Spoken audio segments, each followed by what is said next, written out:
விடுதலை சிறுத்தைகள் கட்சி தலைவர் திருமாவளவன் போல ஒரு கூட்டணிக்கு உண்மையான ஒரு தலைவரை யாருமே பார்க்க முடியாது. திமுக கூட்டணியில் என்னைக்கு அவர் சேர்ந்தாரோ அந்த நொடியிலிருந்து அந்த கூட்டணியிலிருந்து இன்று வரை நான் வெளியேறிட்டேன்னு அவர் அதிகாரப்பூர்வமாக அறிவிக்கலை. ஆனால் திமுக சொல்லிடுச்சு திருமாவளவன் எங்கள் கூட இல்லை, அவர் எங்கள் கூட்டணியில் இல்லை அப்படின்னு. ஆனால் இன்று வரை கூட திமுகவை விமர்சனம் பண்ணாமல் ரொம்ப அமைதியாக கண்ணியமாக நாகரிகமான அரசியல் பண்ணிட்டு வந்தார். ஆனால் என்னைக்கு விசிக தாவேக்காவோட ஆட்சியில் கூட்டணியில ஆட்சியில் இடம்பெற்றாங்களோ அன்னையிலிருந்து திருமாவளவனையும் சரி அந்த கட்சியும் சரி வசைபாட தொடங்கினாங்க திமுகவின் மிக முக்கியமான நிர்வாகிகள் எல்லாருமே.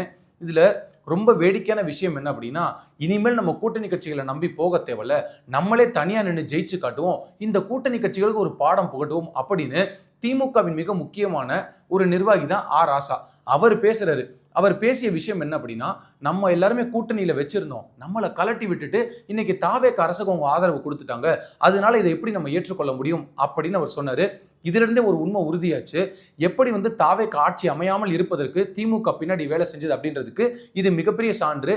ஏன்னா இவங்க ஆதரவு கொடுத்ததுனாலதான் இன்னைக்கு அந்த கட்சியை அந்த அளவுக்கு வசைபாட தொடங்கினாங்க. என்னதான் விமர்சனம் பண்ணாலும் ரொம்ப பொறுமையா நாகரிகமா கண்ணியமா அமைதி காத்து வந்தார் விசிக தலைவர் திருமாவளவன். ஆனா ஒரு ஸ்டேஜுக்கு மேல அவரோட ஆபீஸ்ல சோஃபா வாங்கி போட்டாங்க. பொதுவாகவே விடுதலை சிறுத்தைகள் கட்சி தலைமை அலுவலகம் எங்க இருக்கு, அது எவ்வளவு குறுகிய ஒரு இடத்துல இருக்குன்றது எல்லாருக்குமே தெரியும்.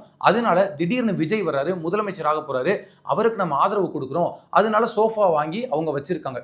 உடனே இது எப்படி திமுக திரிக்க வேலை செஞ்சிருச்சுன்னா, சோஃபாக்குள்ள கட்டுக்கட்ட பணம் போச்சு, முதல்ல சோஃபா போகும், அதுக்கப்புறம் தாவேக்கா நிர்வாகிகள் எல்லாரும் பின்னாடி வருவாங்க, இது எல்லாமே ஒரு அரசியல் வியாபாரம் தான் அப்படி இப்படின்னு திருமாவளவனை ரொம்ப அட்டாக் பண்ணாங்க.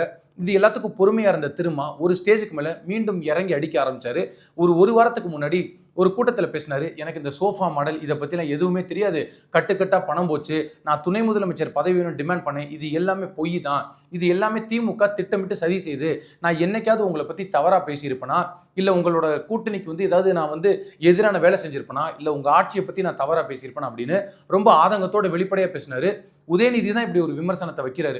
சோஃபா மாடல் ஆட்சிக்கு ஆதரவு கொடுத்த கூட்டணி கட்சிகள் முதல்ல சோஃபா போகும், அதுக்கப்புறம் தலைவர் அந்த கட்சிக்கு பின்னாடியே போயிடுவாரு அப்படின்னு ரொம்ப தரம் தாழ்ந்து விமர்சனம் பண்ணாங்க. இதை பார்த்த உடனே அண்ணன் திருமாவளவன் நாகரீகமா இவரும் பேரை சொல்லாம அட்டாக் பண்ணாரு. ஆனா இப்ப என்ன பிரச்சனையா இருக்குன்னா, திருமாவளவன் கட்சி அந்த கட்சியவே எல்லாரும் எப்படி ஒரு பெயர் சொல்றாங்க இந்த திமுக அதிமுக, தலித் கட்சி, சிறுபான்மையினர் கட்சி, ஒடுக்கப்பட்ட சமூகம், தாழ்த்தப்பட்ட சமூகம் அப்படின்னு ஒருபோதும் அந்த கட்சியோ அந்த கட்சி தலைவரோ அந்த கட்சி தொண்டர்களோ தங்களைத்தானே அப்படி நினைச்சதில்லை. நாங்க எழுந்து மேல வரணும் அப்படின்னு போராடக்கூடிய ஒரு சமூகம். அந்த சமூகம் இப்பதான் மேல ஏறி ஏறி வர்றாங்க. அந்த கட்சியை பார்த்து இவங்க தாழ்த்தப்பட்ட சமுதாயம், இவங்க ஒடுக்கப்பட்ட சமுதாயம், அதனால இவங்களுக்கு நாங்க பாதுகாப்பா இருப்போம், இவங்களுக்கு எங்களை விட்ட பாதுகாப்பு யாருமே கிடையாதுன்னு சொல்லி சொல்லி வெறும் வாக்கு அரசியலுக்காக அவங்கள பயன்படுத்திக்கிட்டாங்க. எத்தனை இடத்துல திமுக இவங்களை வச்சு வெற்றி பெற்றிருக்கு. ஒரு இடத்துக்கு திருமாவளவனை கூட்டிட்டு போனா நமக்கு ஓட்டு கிடைக்கும்னா அந்த இடத்துக்கு கூட்டிட்டு போறது, அதே திருமாவளவனை அந்த இடத்துக்கு கூட்டிட்டு போனா நமக்கு வாக்குகள் கிடைக்காதுன்னு சொன்னா அந்த இடத்துல அவரை புறக்கணிக்கிறது. விசிக கூடிய எந்த இடத்துல காட்டணும் எந்த இடத்துல காட்டக்கூடாது, இப்படி அற்ப கேவலமான மலிவான இழிவான அரசியலை பண்ணது இந்த திராவிட முன்னேற்ற கழகம். ஆனா இன்னைக்கு அவர் ஒரே ஒரு வாதம் வச்சாரு, நான் ஏன் நான் தாவேக்காவுக்கு ஆதரவு கொடுக்குறேன், அதுவும் நிபந்தனையற்ற ஆதரவு கொடுக்குறேன்னா, இப்படி நம்ம விட்டுட்டோம் அப்படின்னா இங்க மீண்டும் குடியரசு ஆட்சி வந்துடும், கவர்னர் ஆட்சி வந்துடும், அதனால அதுக்கு வழிவிட்டக்கூடாதுன்னு சொல்லி நாங்க விஜய்க்கு ஆதரவு கொடுக்குறோம், எந்த விதமான டிமாண்டுமே நான் பண்ணல. அது போக ஒரு படி மேலே ஏறி உடச்சு சொல்லிட்டாரு. எல்லாருமே எதிர்பார்த்தது நீங்க அமைச்சராகணும், திரும்ப அமைச்சரானா எல்லாரும் ஏற்றுக்கொள்வோம், வேற யாரும் அமைச்சராக வேண்டாம்னு சொன்னாங்க. ஆனா நான் தான் சொன்னேன், தம்பி வன்னியரசு நம்ம கூட பயணிக்கிறான், அவனுக்கு நம்ம இந்த வாய்ப்பை கொடுப்போம்னு சொல்லி. ஏன் என்னைக்குமே ஒருபோதும் நான் துணை முதல்வரோ இல்ல இந்த பதவி அந்த பதவி எந்த பதவி நான் கேட்கலன்னு வெளிப்படையா சொன்னாரு. ஆனா ஒரு ஸ்டேஜுக்கு மேல அவரை ட்ரிகர் பண்ணி இவங்க எல்லாரும் என்ன பண்றாங்கன்னா, பல ரகசியங்களை நான் வெளியில சொன்னேன் அப்படின்னா திமுக அதிமுகவும் தலை காட்ட முடியாதுன்னு சொல்றாரு. இதே திருமாவளவன் தானே சொன்னாரு, என்கிட்ட கேட்டாங்க முதலமைச்சர் பதவி தரோம் இல்ல துணை முதலமைச்சர் பதவி தரோம், நீங்க வாங்கன்னு சொல்லி பேச்சுவார்த்தை நடந்தது, அதை வேண்டாம் என்று மறுத்தவன் திருமாவளவன், என்னை எப்படி நீங்க அரசியல் வியாபாரின்னு சொல்லுவீங்கன்னு ஆர்ப்பரிச்சு கொந்தளிச்சு கோவமாயிட்டாரு. இப்ப திமுகவுக்கு என்ன நரேட்டிவ்னா, எங்களை மீறி எங்க கிட்ட அடிமையா இருக்கக்கூடிய நீங்க எப்படி இன்னொரு கட்சிக்கு ஆதரவு கொடுக்கலாம், ஆதரவு கொடுக்கறதா இருந்தா கூட நீங்க எங்க கிட்ட கேட்டுதான் கொடுக்கணும் அப்படின்னு வன்மத்திலையும் காழ்ப்புணர்ச்சியிலையும் பேசுறாங்க. நல்லா கவனிச்சு பாருங்க. திருமாவளவன் சொல்றாரு, ஆமா என்கிட்ட பேச்சுவார்த்தை நடத்தினாங்க, திமுக அதிமுக என்னை முதலமைச்சர் ஆக்குவதற்கு வேலை நடந்தது, நான் அதை மறுத்து விட்டேன், இபிஎஸ் மறுத்தாரா இல்லையன்றது எனக்கு தெரியாது, ஆனா முதல்ல நானே மறுத்துட்டேன் அப்படின்னு அவர் சொன்னாரு. அப்படி இருக்கக்கூடிய திருமாவளவன் எதுக்காக பதவி ஆசை பிடிச்சி இன்னொரு பக்கம் போக போறாரு?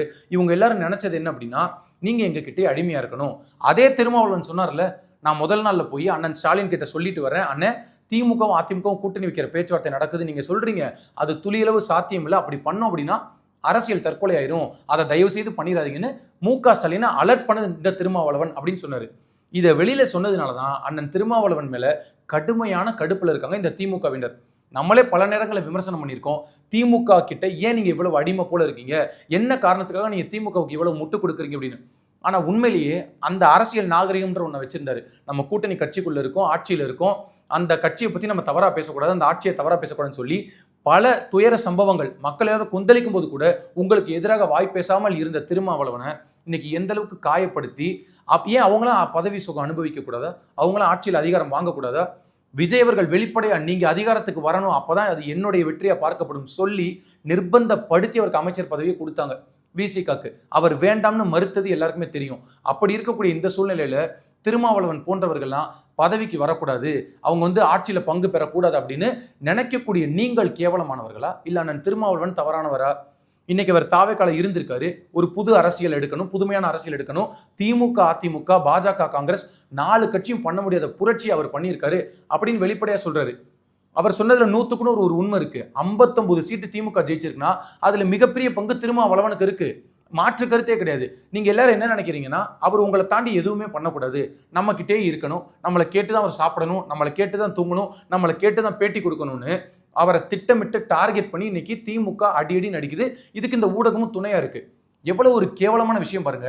இந்த சமூகத்துல ஜாதி இல்லாம எதுவுமே இல்லை அப்படின்னு இருக்கக்கூடிய இந்த காலத்துல நம்மளா எழுந்து மேல வரணும்னு சொல்லி ஒரு மனிதன் 30-40 ஆண்டுகள் அவர் தவறான அரசியல் முடிவுகள்லாம் எடுத்திருக்காரு, இல்லைன்னு மறுக்கல, தவறான விஷயங்களுக்கு துணை போயிருக்காரு, அமைதியா இருந்திருக்காரு இந்த திமுக அதிமுகன்னு. ஆனா இன்னைக்கு ஒரு புதுவிதமான அரசியலை எடுத்து ஆட்சியிலும் பங்கு அதிகாரத்திலும் பங்குன்னு சொல்லி பல ஆண்டுகளா வச்ச முழக்கத்தை இன்னைக்கு உண்மையாக்கக்கூடிய அந்த கட்சி கூட கைகோர்ப்பதில் என்ன சிக்கல்?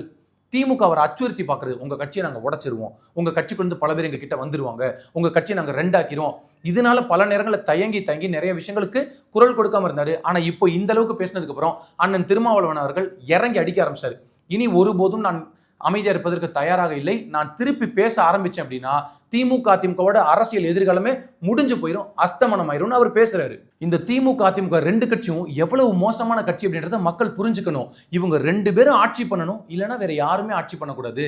உண்மையிலேயே திருமாவளவனை முதலமைச்சர் ஆக்கணும்னு இந்த 2 கட்சியும் பேச்சுவார்த்தை நடத்துச்சு அப்படின்றதுக்கு மிக முக்கியமான காரணம் என்னன்னா, விஜய் வந்துடக்கூடாது, அதனால திரும்ப வரட்டும் அப்படின்னு மு.க. ஸ்டாலின் அவர்களும் உதயநிதி அவர்களும் போட்ட திட்டம் இது. ஆனா அதற்கு செவிசாய்க்காமல் எடப்பாடி பழனிசாமி இங்க ஒரே சிஎம் தான், அது நானா தான் இருக்கணும்னு சொன்னதுனாலதான் இந்த பேச்சுவார்த்தை கைவிடப்பட்டது அப்படின்னு சொல்றாங்க. ஏன் 2 சீட்டு வச்சிருக்கிற திருமா கூட வரட்டும், ஆனா 107 சீட்டு வச்சிருக்கிற விஜய் வரக்கூடாது அப்படின்னு நினைச்சா இவங்க எப்படிப்பட்ட வன்ம அரசியலை கையில் எடுக்கிறாங்க அப்படின்றது ஒட்டுமொத்த தமிழ்நாடு மக்களுக்கும் தெரியும்.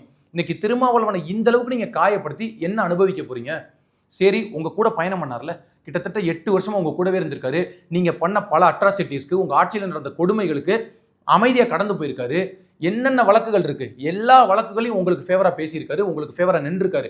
அப்படி இருக்கக்கூடிய அந்த திருமாவுக்கு இப்படிப்பட்ட கொடுமையான பரிசை கொடுக்குறீங்க அப்படின்னா இது காலம் நடத்தக்கூடிய விஷயம்.